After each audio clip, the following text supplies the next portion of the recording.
Hello everyone and welcome to this channel. तो guys आज हम आपके लिए एक बड़ी स्पेशल वीडियो लेके आए हैं क्योंकि हम अगर 2025 की तैयारी अगर हमें शुरू करनी है यूपीएससी सीसैट के लिए, तो हमें अपने बेसिक्स, हमें अपने फंडामेंटल्स को क्लियर रखना पड़ेगा कि हम किस अप्रोच से हम इस एग्ज़ाम को मतलब फेस करने वाले हैं। तो गाइज यूपीएससी सीसैट की जो बात करते हैं हम, सीसैट बहुत बच्चे ध्यान नहीं देते कि सीसैट का पेपर ऐसा होना चाहिए या सीसैट के पेपर की तैयारी ऐसे करनी चाहिए। ठीक है, ज़्यादा ध्यान दिया नहीं जाता क्योंकि बहुत स्टूडेंट्स को ये लगता है ये सिर्फ क्वालिफाइंग नेचर का है, इसमें 33% मार्क्स लेना है, ये तो आ ही जाएंगे। बट गाइज इसमें जो क्वेश्चन आते हैं ना, वो इतना ईजी नहीं होते जितना आप सोच रहे हो। और अगर आपको मेरी बात सच नहीं लग रही है, आप पिछले पिछले 2-3 सालों में जो भी बच्चे अपियर हुए हैं, जो भी एस्पिरेंट्स अपियर हुए हैं इस एग्ज़ाम में, आप उनसे जाके एक बार उनका ओपिनियन ले सकते हो कि यार सी सेट को क्या हम आखिरी 1 महीने या 2 महीने के लिए छोड़ सकते हैं क्या। तो you will get the right answer. इतना इजी नहीं क्वेश्चन आते गाइस, क्योंकि इसमें क्वांटिटेटिव एप्टीट्यूड काफ़ी हाई लेवल का आता है, कॉम्प्रिहेंशन के पैसेजेस काफ़ी अच्छे आने लगे हैं, एंड रीजनिंग में भी क्वेश्चन काफ़ी डिफिकल्ट आते हैं। तो गाइज 33% स्कोर करना अपने आप में ही एक चैलेंज हो जाता है, because you can not score very high in one subject, because question बहुत डिफिकल्ट हो जाते हैं कुछ तो आपको बैलेंस बनाना पड़ता है कि मुझे अबव एवरेज तीनों सब्जेक्ट्स में स्कोर करना है, क्वांट्स में, रीजनिंग में और इंग्लिश में, ताकि मेरा जो मिनिमम कट ऑफ है 33% वो मैं स्कोर कर पाऊँ। ठीक है, आपका स्ट्रॉन्ग सब्जेक्ट होगा आपके साथ ज़रूर, लेकिन आप अकेले अपने स्ट्रॉन्ग सब्जेक्ट के बेसिस पे ये पेपर आप क्लियर नहीं कर पाओगे। तो मैंने बहुत सारे पिछले सेशंस में ट्रेंड डिस्कस किए हैं कि आप ट्रेंड को देखो और आप समझो कि आप किसी एक सब्जेक्ट के बेसिस पे आप ये पेपर क्लियर नहीं कर सकते। So it is highly advisable that you do not put all your eggs in one basket. कि एक सब्जेक्ट के पेपर पे बेसिस पे, क्या मान लो आप इंजीनियरिंग बैकग्राउंड है और आप सोच रहे हो सर मैथ्स मैथ्स पे कर देंगे पेपर, हो नहीं पाएगा यार। क्योंकि अगर वहाँ पे 35 क्वेश्चन अगर मैथ से आते हैं, तो उसमें 10 से 15 क्वेश्चन ऐसे होते हैं जो बहुत ही मतलब दिमाग खराब करने वाले होते हैं, जो वहाँ पे बैठ के सॉल्व नहीं हो पाते या गलत हो जाते हैं। तो you have to balance your approach. तो अगर आज हम यूपीएससी सी सेट कॉम्प्रिहेंशन की बात करते हैं, तो उसमें मैं आपको बताता हूँ न्यूज़पेपर रीडिंग कितना इंपॉर्टेंट है। और अगर आप रेगुलर न्यूज़पेपर रीडिंग नहीं करते हो, तो आप इस एग्ज़ाम में कैसे मार खा जाते हो। तो guys let me show you, जो 2024 में, जो इस साल 2024 में जो यूपीएससी सी सेट का पेपर हुआ, उसके मैं आपको 10 पैसेजेस दिखाता हूँ, उनके हम टॉपिक एनालाइज करते हैं और फिर मैं आपको बताऊंगा कि आपको कैसे टॉपिक्स पढ़ने चाहिए और कौन से न्यूज़पेपर से आपको पढ़ना चाहिए। ठीक है, सबसे पहले गाइस, पहला पैसेज था guys, it was about history of science. तो ये था अबाउट साइंस के how science has impacted human life. ठीक है, तो it was based on science. Number 2, only with long experience opening of his wares. ये अपना एब्स्ट्रैक्ट एक पैसेज था जिसमें वो बात कर रहा था कि कैसे, मतलब ये वैसे तो इंटरनेशनल रिलेशंस के ऊपर था, कि कैसे लोग जब अब्रॉड ट्रैवल करते हैं तो वो कैसी कैसी क्वालिटीज़ को फेस करते हैं, बट इसको फिर भी चलो एब्स्ट्रैक्ट मान लेते हैं। नेक्स्ट गाइज, ये था एजुकेशन के ऊपर, कि लेवल ऑफ एजुकेशन क्या है इंडिया में, कि 8th क्लास के बच्चे को एडिशन सब्ट्रैक्शन नहीं आ रहा हमारे इंडिया में आज की तारीख में। तो this was about the poor quality of education. तो अब देखते चलना गाइज, हमने क्या क्या देखा, साइंस, एजुकेशन। थर्ड, ये भी मतलब ये एजुकेशन के ऊपर ही था। इसको फिर से हम साइंस पे, सोशल रिस्पॉन्सिबिलिटी जिसको हम बोलते हैं, तो साइंस के ऊपर can the social responsibility of science. So social responsibility, इसको हम इकोनॉमिक एंड सोशल इश्यूज में डाल सकते हैं। तो सोशल रिस्पॉन्सिबिलिटी ऑफ साइंस, ये इसके ऊपर था पैसेज, कि साइंस की क्या सोशल रिस्पॉन्सिबिलिटी बनती है। ठीक है, नेक्स्ट गाइज, ये था अपना सिटी प्लानिंग, टाउन प्लानिंग के ऊपर, कि कैसे प्लानिंग एंड मैनेजमेंट होना चाहिए। तो ये टाउन प्लानिंग या प्लानिंग एंड इंफ्रास्ट्रक्चर के ऊपर पैसेज था। नेक्स्ट ये इंटरनेट के ऊपर था, कि कैसे इंटरनेट आप किस मतलब कैसे कंटेंट को प्रमोट करता है, कैसे कंटेंट को प्रमोट नहीं करता है, what the monopoly in internet is. फिर आपका ये था, आपका इस फूड एंड एग्रीकल्चर ऑर्गेनाइजेशन के ऊपर, फूड सिक्योरिटी के ऊपर था आपका पैसेज ये।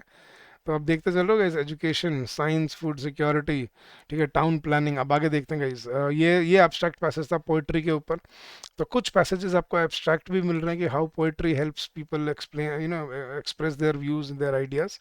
नेक्स्ट फिर ये था आपका इंपॉर्टेंस ऑफ नेचर, मतलब साइंस, नेचर के, नेचर एंड नेचुरल ब्यूटी के ऊपर, कि how we perceive nature and what nature basically intends to provide us. And last was, it was about democracy.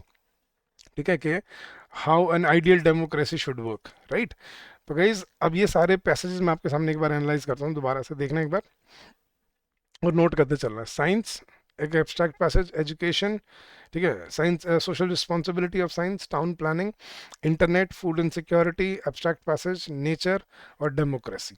तो गाइज आप देख रहे हो कैसे कैसे टॉपिक आ रहे हैं। 2 एब्स्ट्रैक्ट पैसेज आए हैं 10 में से, और बाकी 8 जो है वो है आपके इकोनॉमिक एंड सोशल इश्यूज के ऊपर।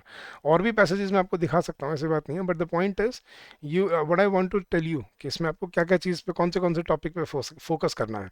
तो आज के बाद जब आप अपनी न्यूज़पेपर पढ़ोगे गाइस, तो you need to focus on economic and social issues. सबसे पहली चीज़ तो कि इकोनॉमिक एंड सोशल इश्यूज आपके बहुत स्ट्रांग होने चाहिए कि क्या इकोनॉमी में चल रहा है, क्या सोशल इश्यूज है हमारे अराउंड।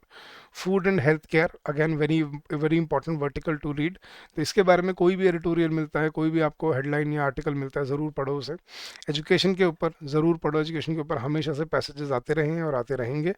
एवरग्रीन टॉपिक है। Science and technology obviously again very important vertical, जिसके बारे में आपको पढ़ना चाहिए। Internet, IoT, artificial intelligence, electric cars, renewable sources of energy, space travel, global warming, ये सब इसका आपको पढ़ना ही पढ़ना चाहिए। एनवायरमेंट एंड इकोसिस्टम्स, इसके बारे में ज़रूर पढ़ना चाहिए।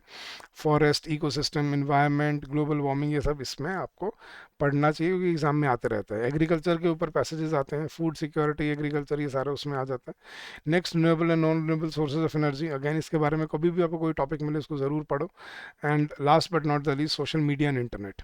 ये कुछ टॉपिक्स हैं गाइज जो मैं हाईलाइट कर पाया आपके लिए कि ये टॉपिक या ऐसे ये वर्टिकल्स है जिसके बारे में आपको ज़रूर पढ़ना चाहिए if you want to prepare for C SAT part. अब बच्चे पूछते हैं सर कहाँ से पढ़ें, कैसे पढ़ें, और एब्स्ट्रैक्ट, चलो इसमें तो मैं कुछ कह नहीं सकता कि भाई क्या पढ़ो क्या ना पढ़ो, बट एब्स्ट्रैक्ट की भी आपको थोड़ी बहुत आइडिया होना चाहिए। तो आपकी अप्रोच क्या होनी चाहिए when you are preparing for this exam. तो हमने टॉपिक देख लिए कैसे पैसेजेस आते हैं, हमने वर्टिकल्स देख लिए कैसे वर्टिकल्स को हमें प्रिपेयर करना होता है।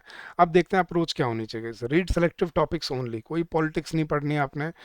आम आदमी पार्टी, बीजेपी, कांग्रेस या कोई भी जनता पार्टी, बीजेपी, मतलब डजेंट मैटर, पॉलिटिक्स का कोई रोल नहीं है। रीजनल टॉपिक्स का यहाँ कोई रोल नहीं है, ठीक है। रीजनल टॉपिक्स मतलब इंडिविजुअल स्टेट वाइज जो टॉपिक है उसका कोई कोई रोल नहीं है। यहाँ पे आप पढ़ो जो नेशनल या इंटरनेशनल इश्यूज हैं। Then develop conceptual understanding of the topic as well as your practical approach to understand what is going on in that particular issue. Then start your preparation on time.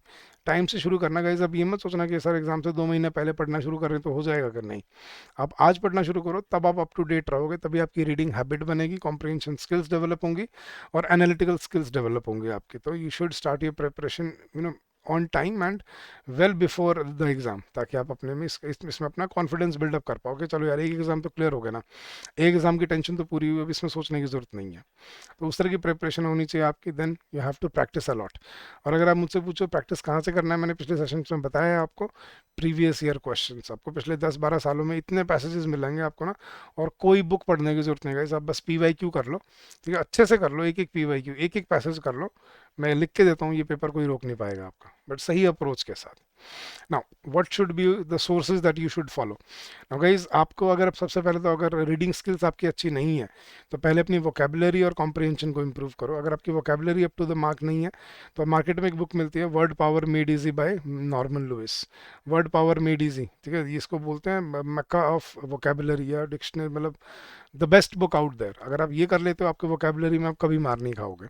ना newspaper कौन से पढ़ने चाहिए guys, newspaper articles या online articles, आप PIB, live mint या the Hindu public, या PBS जिसको हम बोलते हैं, पब्लिक ब्रॉडकास्टिंग सर्विसेज, सॉरी, तो PBS, लाइव मिंट या द हिंदू, आप इनमें से कोई भी न्यूज़पेपर फॉलो करो अपने economic and social issues and current affairs के लिए। प्रैक्टिस मैंने आपको बोला प्रीवियस ईयर क्वेश्चन से करो, वो बेस्ट सोर्स है।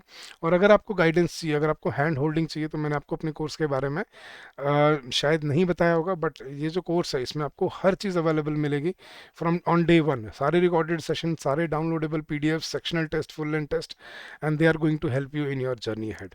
तो guys newspaper reading is a critical, और you can say it's a very integral part of your preparation of CSAT। तो वो आप डेली न्यूज़पेपर तो आप पढ़ते हो, सिर्फ न्यूज़पेपर मत पढ़ो, न्यूज़ मत पढ़ो, एडिटोरियल भी पढ़ा करो, that will help you in your exam. And guys आपको हमारे सेशन कैसे लगते हैं, please do share your feedback with us on this email ID, that is hello@edutab.co.in, and we'll be more than happy to look into your inputs and your feedback. So thank you so much for that, and I wish you all the success in your endeavors ahead. Keep on working hard guys, keep on giving your best, and I'm sure you will come out with flying colors. Guys, we will keep on coming up with more such sessions for you, where we will try to help you in different ways, in different modes, and we'll try to help you in this journey ahead.